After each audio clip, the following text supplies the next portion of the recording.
Hey, everybody, it's Bax. Today's podcast is brought to you by the folks at Canna Provisions. Canna Provisions is an adult-use cannabis dispensary with the largest selection of cannabis products in Western Massachusetts, with locations both in Holyoke and in Lee. They offer a warm, unique shopping experience with guides rather than bud tenders. In fact, they're not just a dispensary, they're a destination. Visit cannaprovisions.com, cannaprovisions.com. Adults 21, please. Please consume responsibly. And now, it's time for Baxy's Musical Podcast. It's Baxy's Musical Podcast.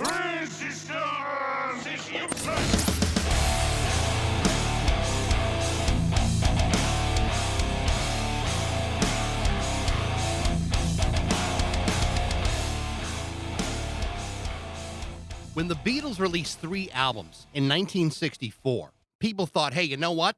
That's a lot of Beatles albums this year. Considering today's standards, where an artist releases a record every 3 to 5 years, sometimes even longer, the Beatles, by comparison, seem pretty busy. But compared to my guest today, every single musical artist over the last 75 years, by comparison, is an uninspired slacker. Since I started this podcast, I've tossed the word genius out there a number of times. The truth is, calling somebody a musical genius depends largely on the person calling him a genius. Can anyone write music? I suppose. Could anyone write, record, and play all the instruments for thousands and thousands of recordings? Maybe, if you had the time, but not everybody has the ability to create great songs, thousands of songs, that are simultaneously catchy, inventive, quirky, complex, beautiful, entertaining, and hilarious. Sometimes all within the same 2 to 3 minute long song. Because in my opinion, that would require the work of a genius or something pretty damn close to it. Since 1969, multi-instrumentalist Stevie has released more than 400 albums. Not just 400 albums. Most of them have been double albums. That number includes a staggering number of cassette tapes, compilations, live albums, re-releases, some of the most astonishing and fantastic experimental pop songs that you probably haven't heard. However, in each of the 4 documentaries that have been made about Stevie, it becomes clear that Stevie is arguably one of the most prolific songwriters of all time. In fact, in the 2019 documentary entitled Cool Daddy-O, The Second Youth of Stevie Moore, he is described as one of the greatest overlooked composers of the 20th century. What makes his career even more incredible is that he has produced, recorded, released, distributed, and written the music for each of these albums largely by himself in his own home. But it's not even about the way that he's recorded his music. What's even more remarkable is the sophistication and genius of his craft.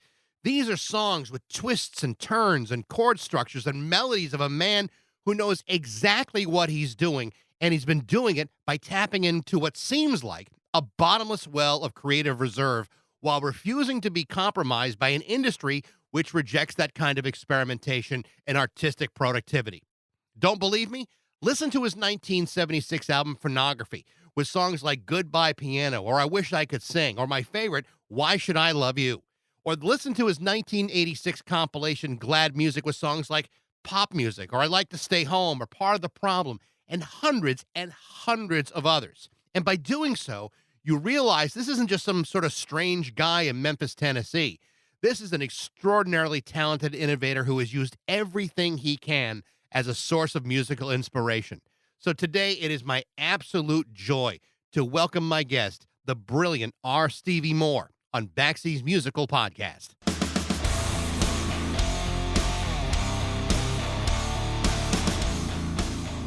Hi, hello. Hi, Stevie. How are you? Here we are. Yes, it's nice to finally connect with you. Yeah, same here. I'm all mixed up. I'm pleased as can be, and I'm also petrified, nervous as fuck. Well, I'm gonna try to handle you softly tonight, if that's okay. Yeah, you might not get my best. Come on, come at me. Well, I may throw a couple of things at you, but I mean, there's so much to unpack with this, and I want to start off by saying that first of all, you just sent me a Bandcamp file of the song Dates and re-recorded it with Dave Gregory from XTC, and I had just finished talking to him a couple of weeks ago, and it's just great. And one of the things I wanted to share with you, he and I had been emailing with each other for quite a while, and I told him that I was trying to schedule an interview with you, and what he said to me was, "I hope you coerce Stevie into chatting with you. He has a brilliant and somewhat eccentric talent that has been overlooked for far too long." He said he saw the documentary. He wanted to say hi. That's some pretty high praise from a remarkably gifted musician just like yourself. And I have to tell you, the more and more I dig down deep into your music, the more I'm so angry at myself for missing so much of it. The songs to me they're so brilliant that it's like I noticed that everyone seems to focus on the amount of music you've done rather than focus on the quality of music you've done. And I hope that's a big difference for you when you're doing an interview. I hope you get some of that.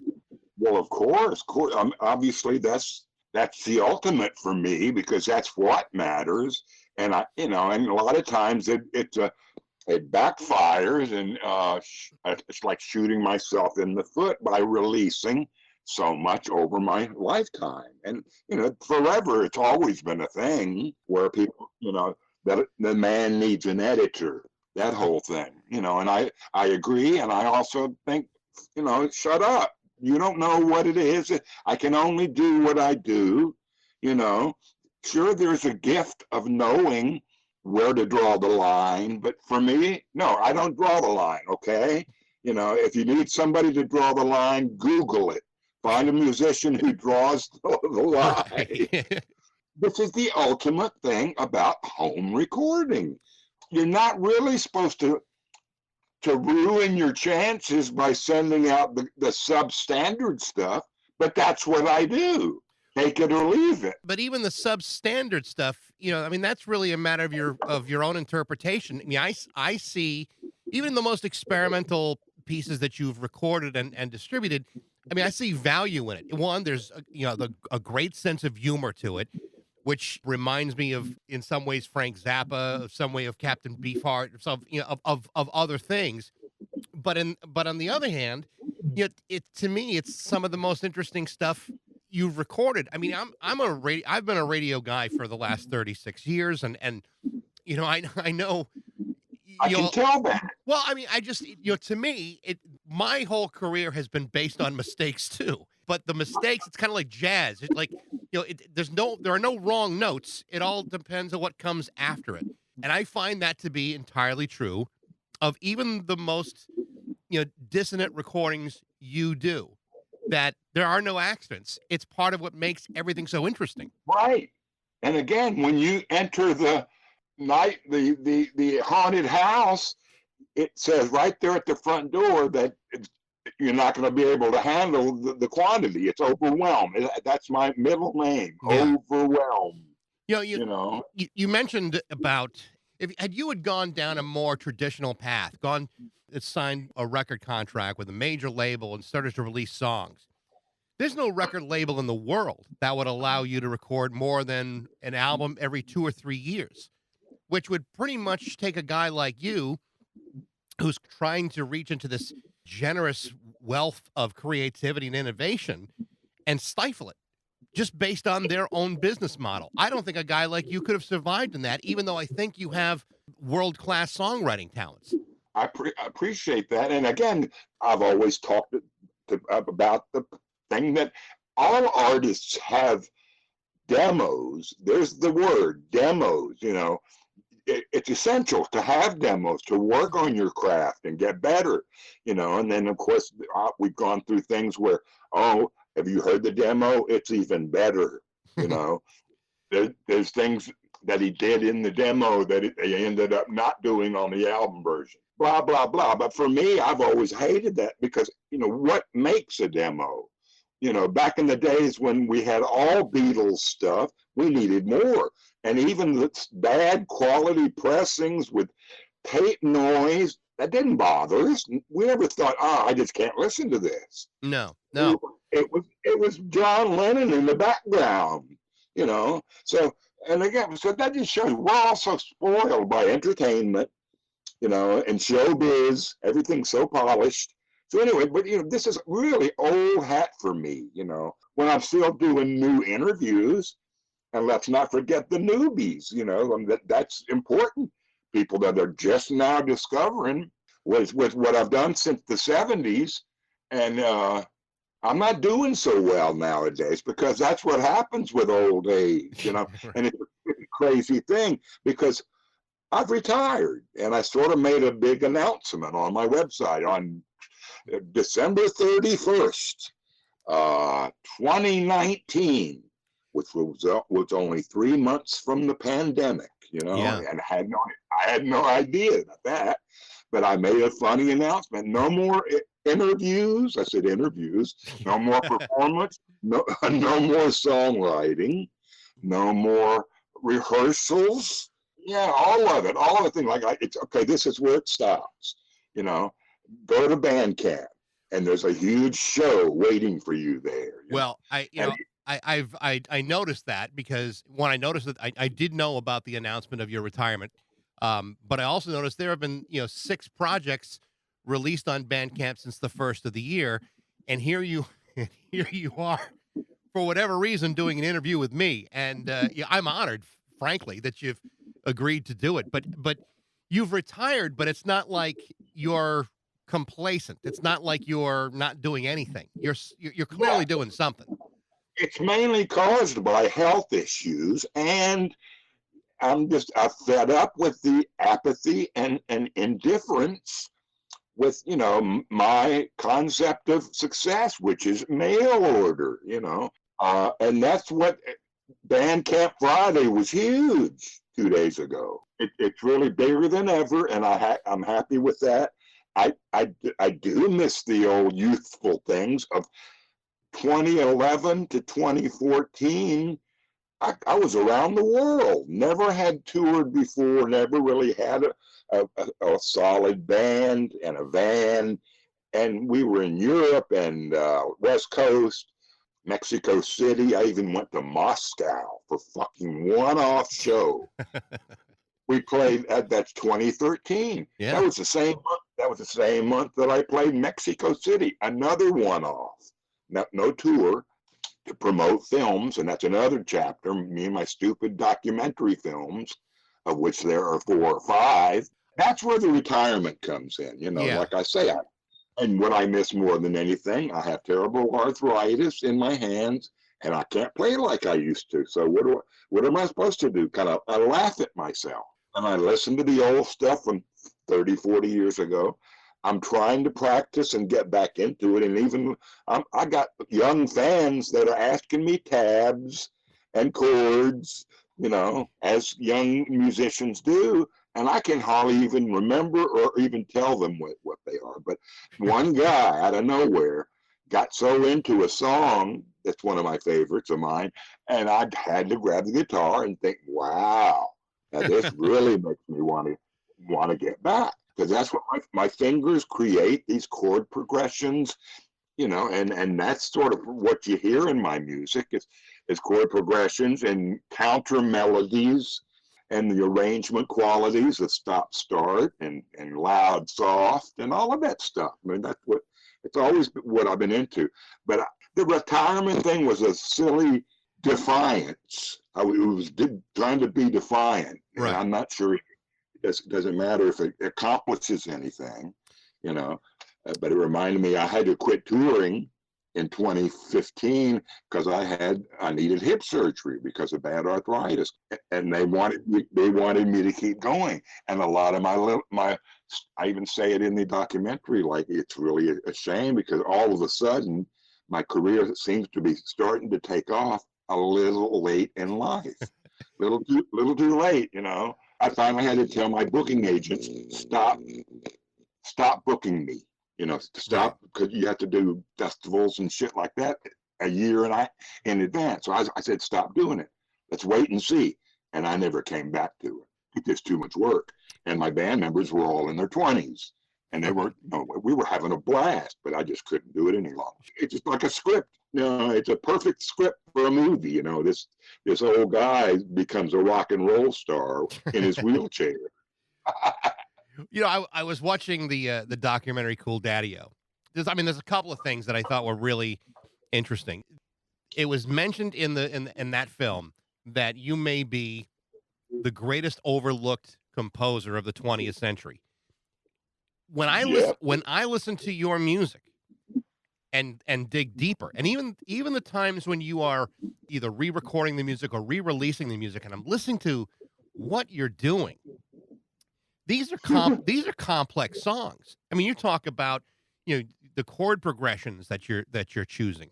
When Dave Gregory talks about you, I mean, he marvels at what you do. I had a couple of interviews with Jason Faulkner who said that working on Make It Be with you was one of the highlights of his career because I mean, he had never worked with someone who just seemed to be in touch with something so different and revolutionary and maybe unappreciated at the same time. I mean, to me that's where this story really is about. It's yeah, you took a maverick path to get through your career, but the end result is there's just a substantial body of brilliant music. I hope if anyone listens to this interview, and they will, that they really explore what you've crafted over the last 50 some odd years because it's remarkable. Thank you, thank you. And again, we're also dealing with this whole new world that none of us seem to have anticipated. The new youth, and we used to make fun of how fast MTV was. Bang, bang, bang, bang, bang, editing, bang, bang, bang, bang. But that's long before we ever were cyber. So now you can't keep up. So there's no way anybody's going to have any interest in somebody that has 400. But are they all good? Yes, they're all the best. You have to listen to one at a time. It's just crazy to deal with. Not to mention the music business, as we all saw crumble. But Mm-hmm. even that's not new. We saw that with Napster and MP3s and it's like what's going on here, and how does that relate to the independent artist? See, for me, I've always been locked into that, Yeah. but I'm happily locked into that. I mean, give me a break. All the stories, including Dave Gregory and Andy Partridge, how the label just fucks them up the ass. Yeah.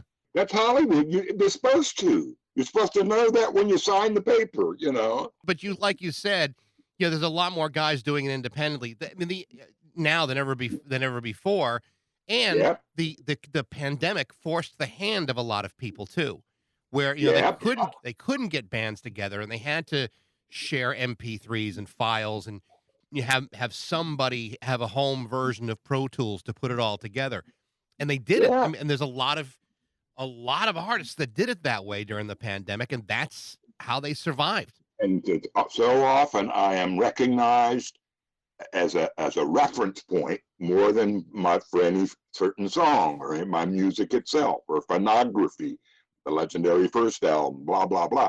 But the whole thing about even before Pro Tools, the Tascam 4-track Yeah. cassettes, Yeah. studios.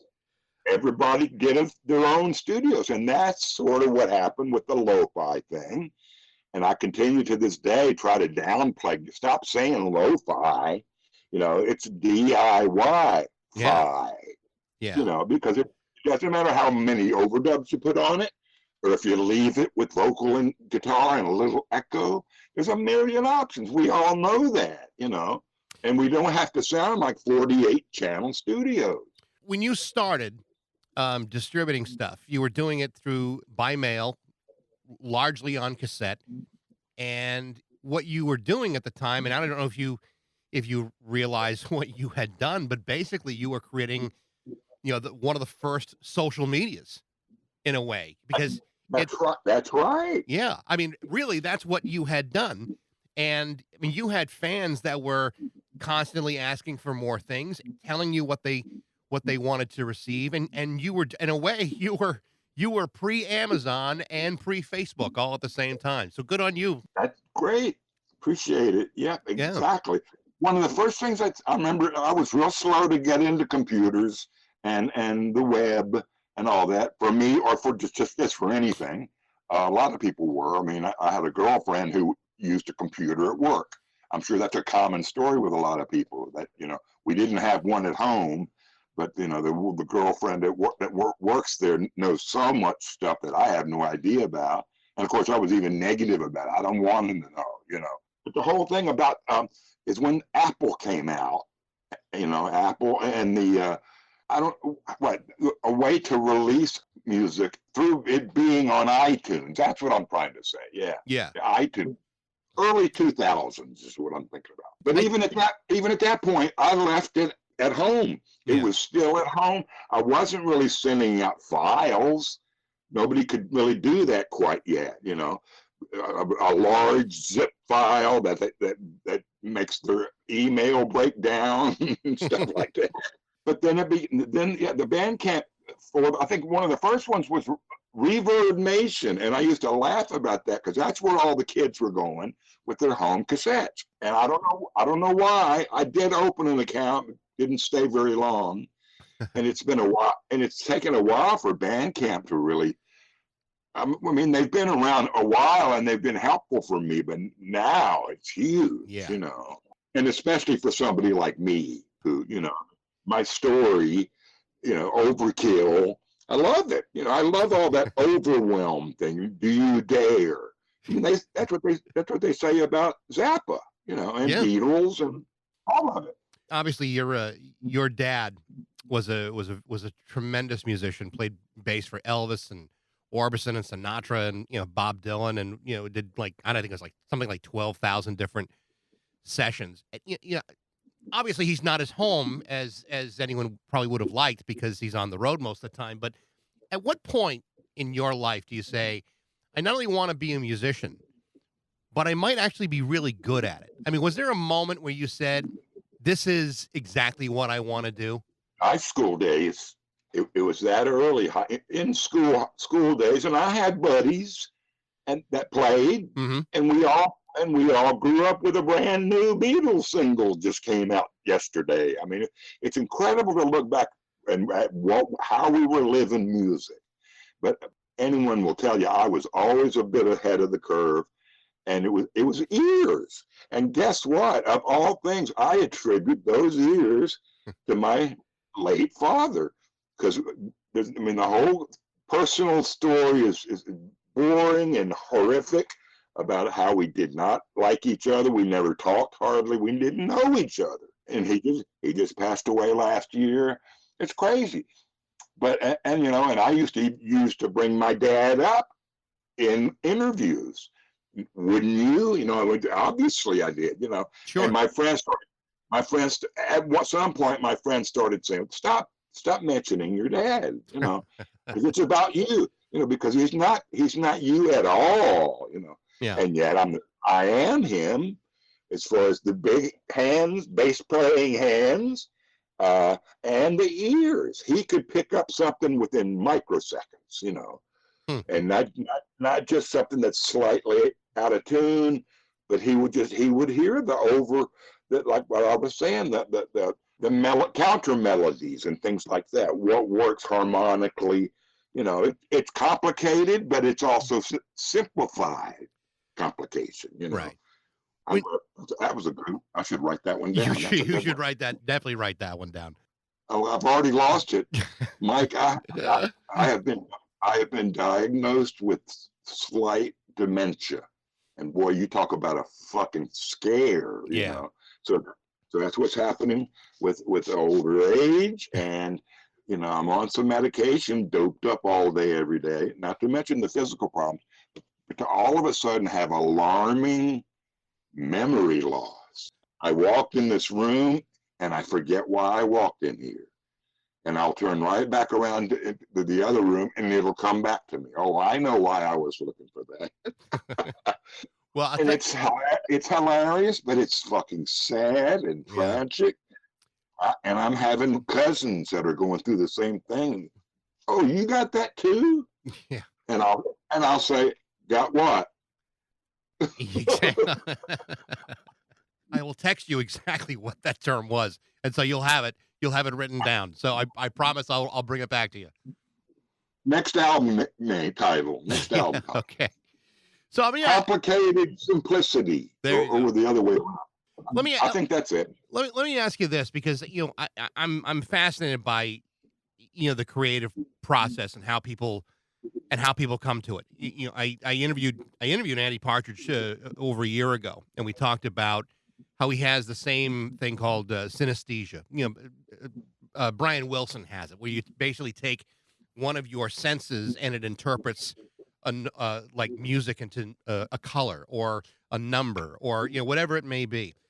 A guy like you who is writing so prolifically, what was the process of you writing music? I mean, did it all come out easy for you? I mean, to have that much music accessible in your head and at your fingertips. I mean, I wonder, how does a guy get to that point? Okay, I've got a song here, and here's exactly how I want to do it. Tell me about that process if you can. I wish I could. I mainly because of memory loss, but also just organically. I don't even know that. Even then, I don't know that I had no methodology. I mean, I was a one man band connoisseur, so that was a major thing. And of course, that wasn't really hard to overcome because McCartney and Stevie Wonder and all this stuff that was happening. It's like, oh, well, listen to this band, and it's all one guy. So we saw that early on, and that was no big deal. And after a while, it came natural to me. But as far as I think the first thing that comes to my mind, the only thing, because I didn't think was going to have any listeners. We're talking before cassettes, 7-inch reels, quarter-inch tape, Mm-hmm. and I wasn't even advanced enough for them to be half track, which is much better quality, only one side of the tape. I would use it as quarter track and then turn it over and just like a cassette. There'd be A side and B side. And on some, of course, you can hear a little bit of bleed through, leakage from the other side. Yeah. How perfect.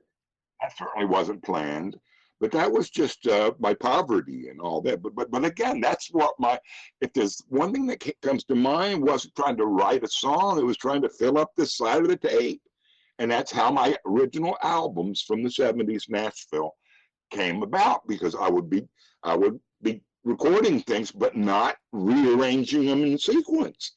That's outrageous to me. Let's think about, it's almost like doing a radio show, to where whatever you spin next, that's where it's going to be. That's right. And now we live in an age where you clip, clip, trim, clip, and you improve it up. We need to take that little bit out, clip, trim, all that. It blows my mind.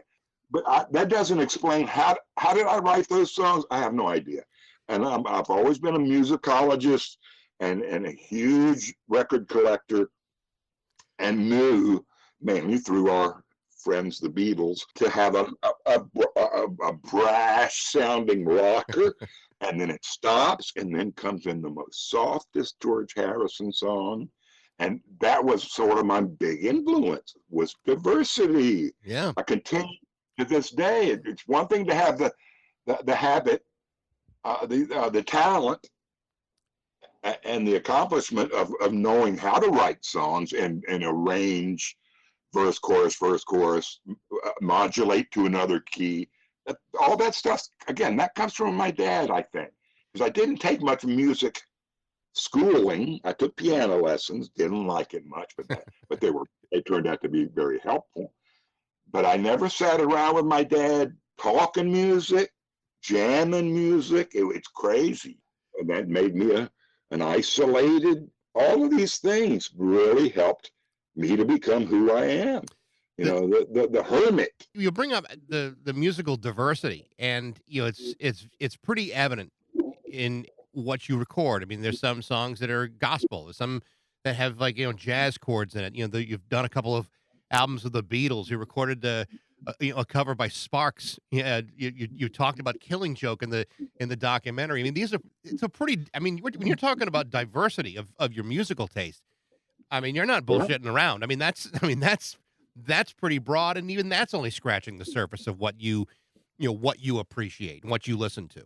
And hillbilly music, You know, that's another whole chapter because I kind of hated country as a kid, you know, in the 60s. Part rebellion, part, well, come on, this is like horrible. You know, this isn't anything. Give me Mozart any day. Right. And same with blues. I had no interest. I didn't really hate it, but I just had no interest in why would I want to listen to an hour of Muddy Waters and T-Bone Walker? Of course, these days, I can't believe I was ever like that, you know, because that's better than Mozart, you know. Right.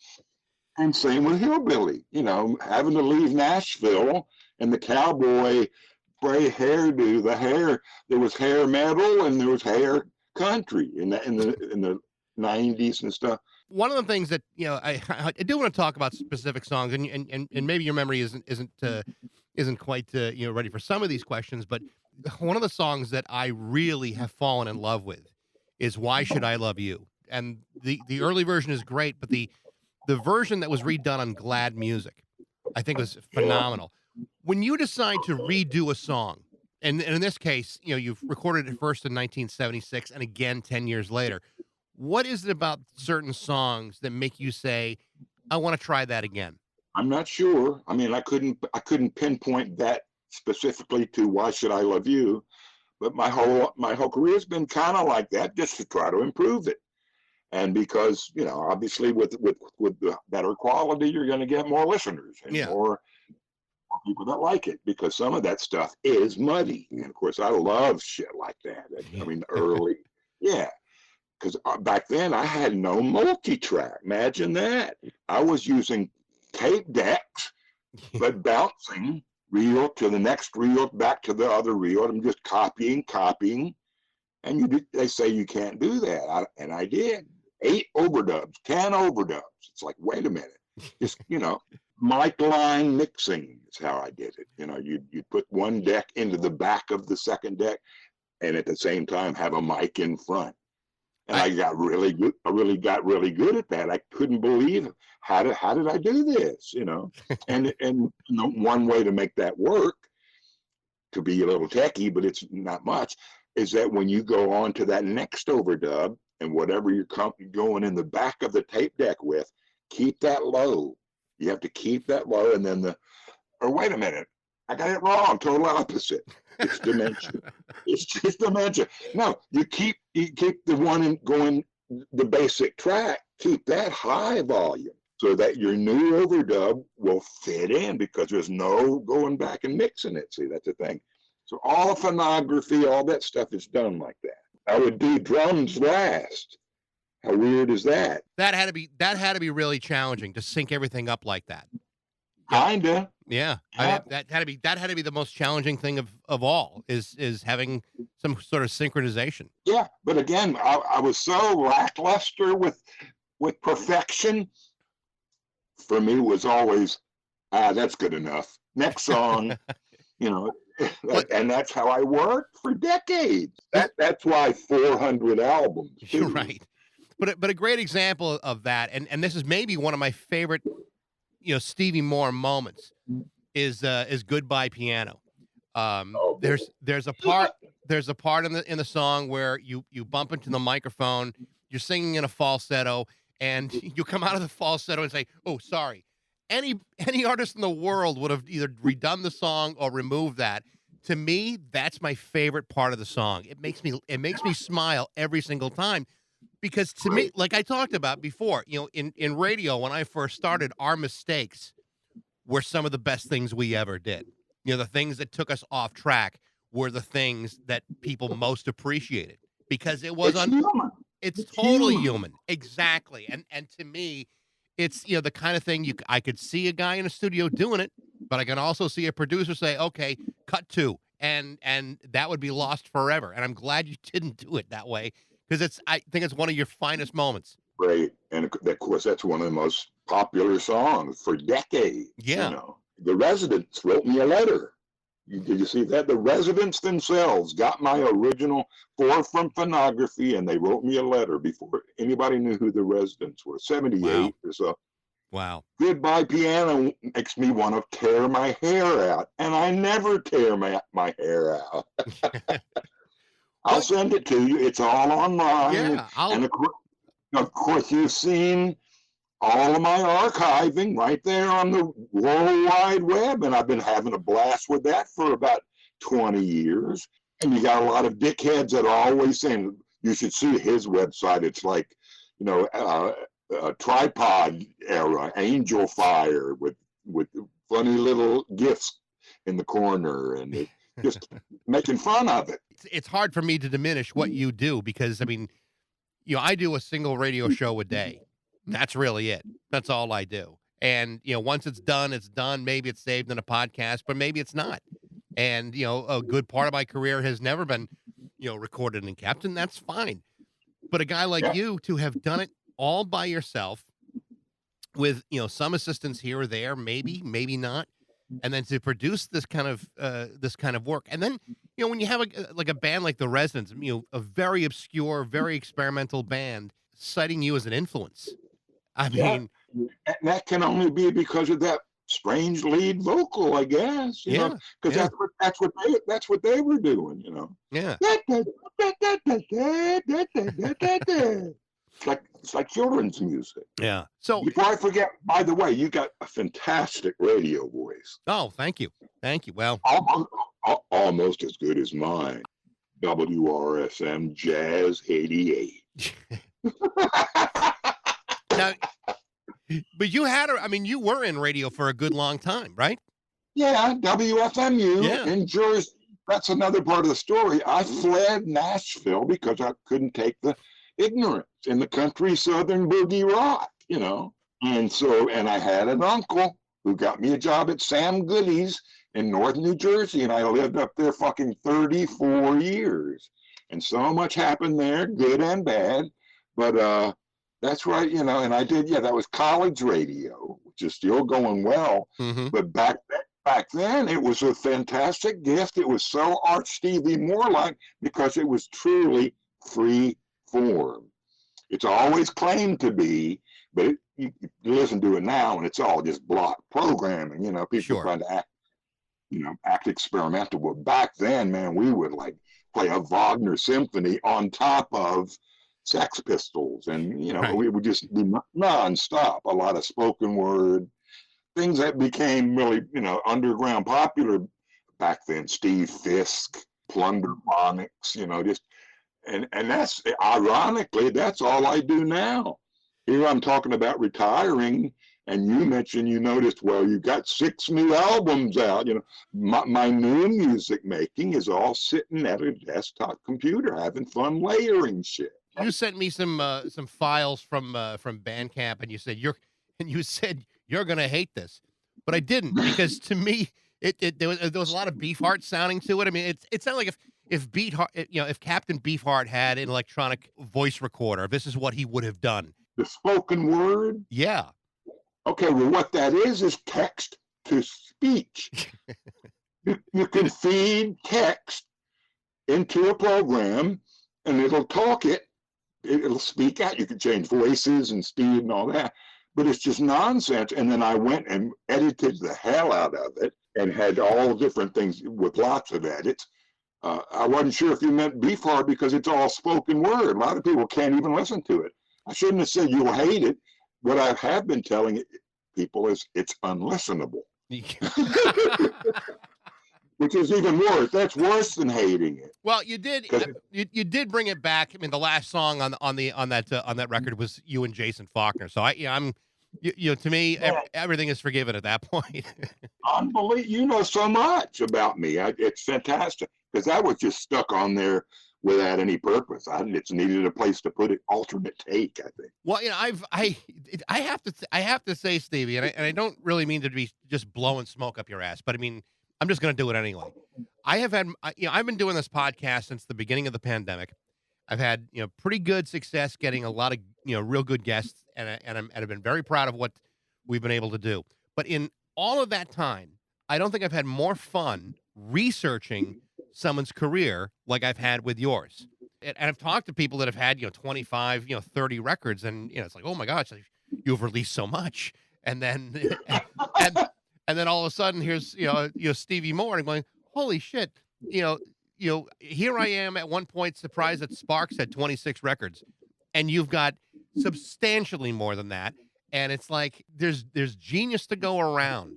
But I've had so much fun, getting to be informed about who you are and what you've done and what you have accomplished.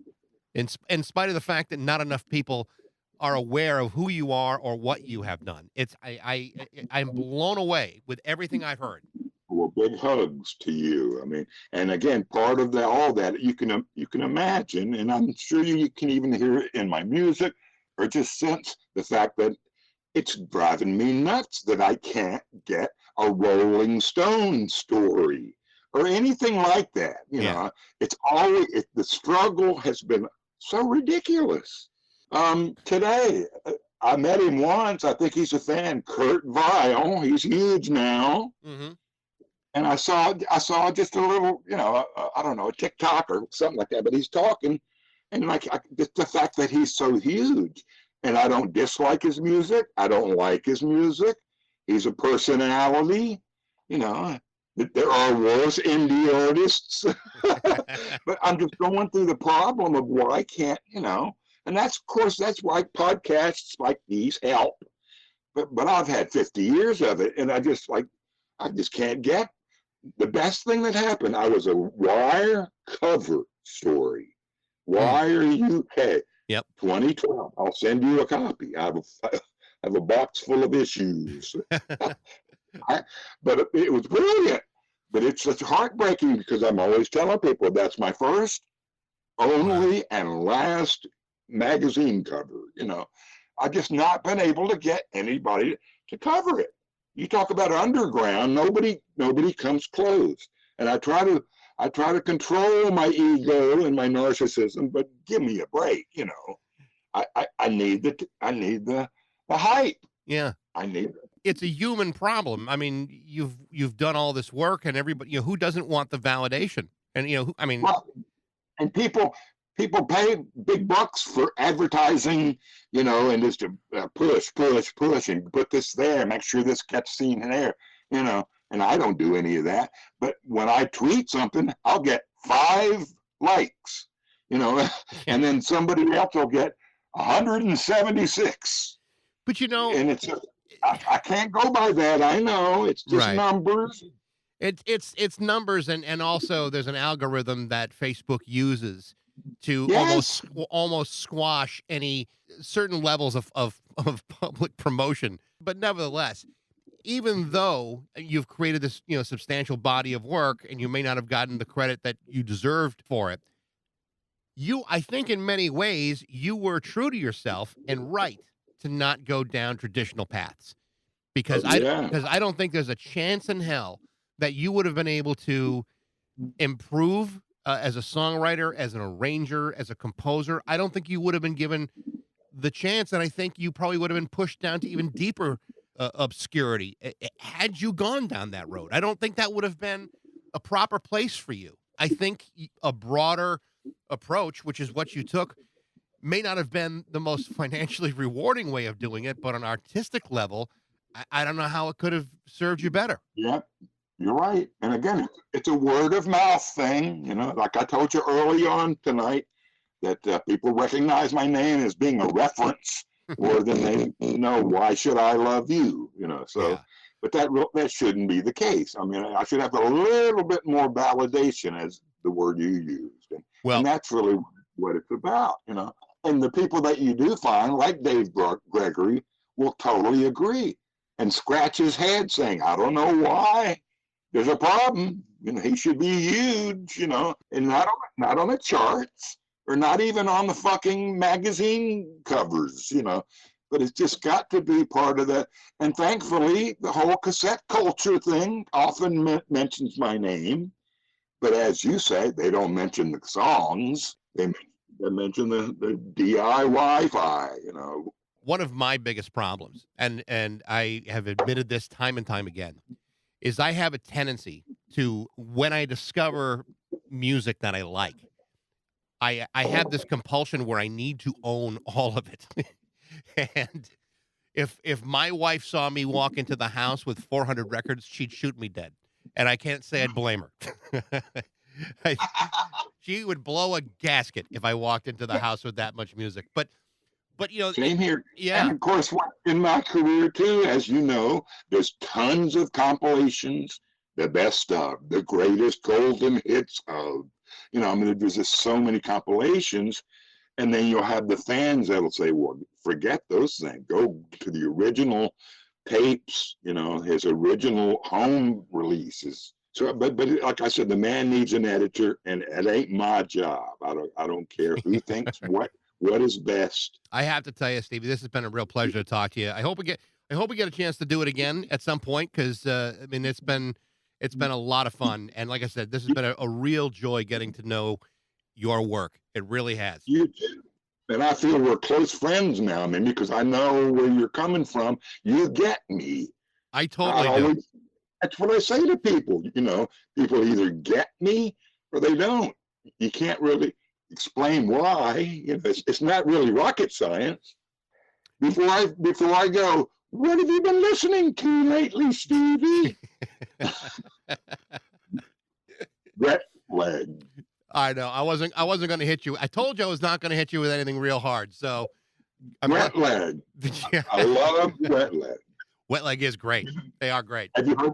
Yeah, fantastic. Yeah. Let's be in touch. Absolutely. Love you. Stevie, thank you so much. We will be in touch. So here's your job. I'm going to post a Spotify playlist of some of Stevie's best songs on social media. Do yourself a favor. Listen to the man. It is totally worth it. Thanks for listening. I hope you enjoyed it. You can email me at baxterrock102.com. I'd love to know what you think of the podcast.